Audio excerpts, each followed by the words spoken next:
Assalamualaikum warahmatullahi wabarakatuh. Kita berjumpa kembali pada pembelajaran online. Sekarang kita masuk pembelajaran 4. Tema 7 indahnya keragaman di negeriku. Subtema 3 indahnya persatuan dan kesatuan negeriku. Pada pembelajaran sebelumnya kita sudah mengenal kegiatan ekonomi. Selain itu, ada kegiatan ekonomi lain yang biasa dilakukan oleh masyarakat untuk memenuhi kebutuhan hidupnya, yaitu yang pertama pada bidang pertambangan. Kegiatan ini banyak dilakukan oleh masyarakat yang tinggal di daerah tambang. Misalnya, tambang pasir berada di sekitar aliran sungai atau pantai. Hasil dari kegiatan tersebut seperti A. Pasir dan kapur sebagai bahan baku bangunan. B. Emas dan perak sebagai bahan dasar perhiasan.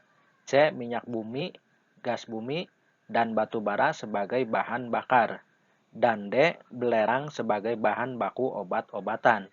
Kegiatan ini biasanya melibatkan perorangan dan badan usaha. Bahan tambang bersifat tidak terbarukan sehingga kegiatan dalam pemanfaatannya harus dilakukan dengan bijak. Yang kedua, pada bidang industri. Kegiatan yang dilakukan dalam kegiatan industri berupa pengolahan bahan baku menjadi barang setengah jadi atau barang jadi. Industri biasa dilakukan di dalam pabrik. Barang yang dihasilkan memiliki kualitas dan nilai jual yang lebih tinggi dibandingkan bahan bakunya. Contoh industri yaitu pabrik makanan, minuman, konveksi, elektronik, dan otomotif. Kegiatan ini biasanya melibatkan masyarakat yang tinggal di sekitar pabrik. 3. Pada bidang perdagangan. Kegiatan ini banyak dilakukan oleh masyarakat yang tinggal di pedesaan hingga perkotaan. Kegiatan perdagangan banyak dilakukan di pasar atau badan usaha tertentu. Tujuan dari kegiatan ini adalah untuk memberikan kesempatan bagi daerah yang memiliki sumber daya alam yang rendah untuk berkembang. Dan yang keempat, pada bidang jasa. Kegiatan ini berupa pelayanan untuk memudahkan masyarakat dalam memenuhi kebutuhan. Kegiatan ini biasanya melibatkan orang-orang yang memiliki keahlian khusus, seperti dokter, guru, dan kurir.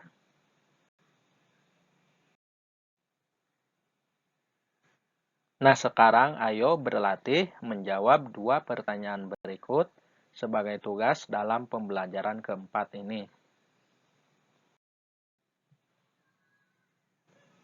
Toleransi adalah sikap saling menghormati antar sesama manusia.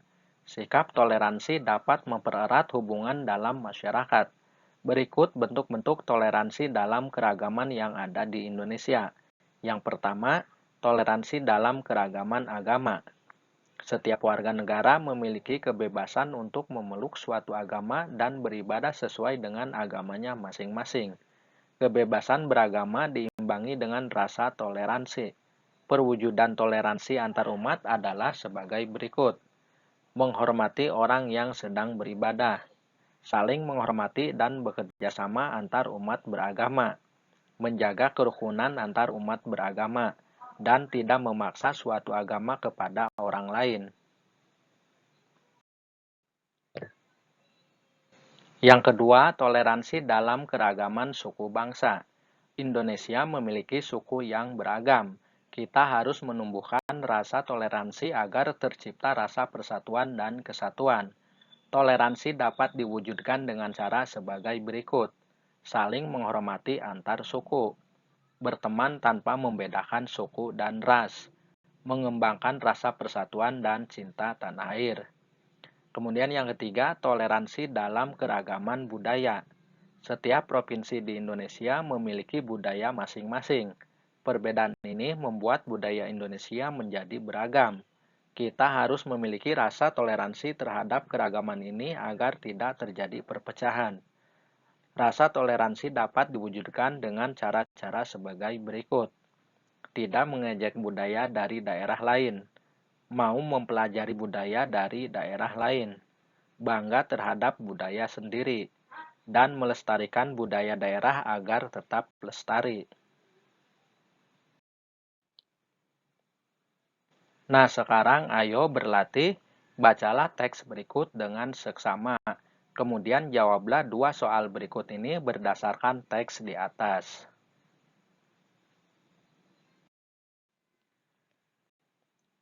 Menjelaskan informasi dari teks melalui ringkasan. Apa itu ringkasan? Ringkasan adalah inti dari teks. Saat menjelaskan informasi dari teks melalui ringkasan, kamu hanya perlu meringkas isi teks dengan cara mencatat informasi penting dari teks yang kamu baca. Informasi tersebut biasanya disampaikan melalui gagasan pokok ataupun ide pokok setiap paragraf. Dalam meringkas, urutan setiap peristiwa pada teks harus sesuai dengan isi teks sebenarnya.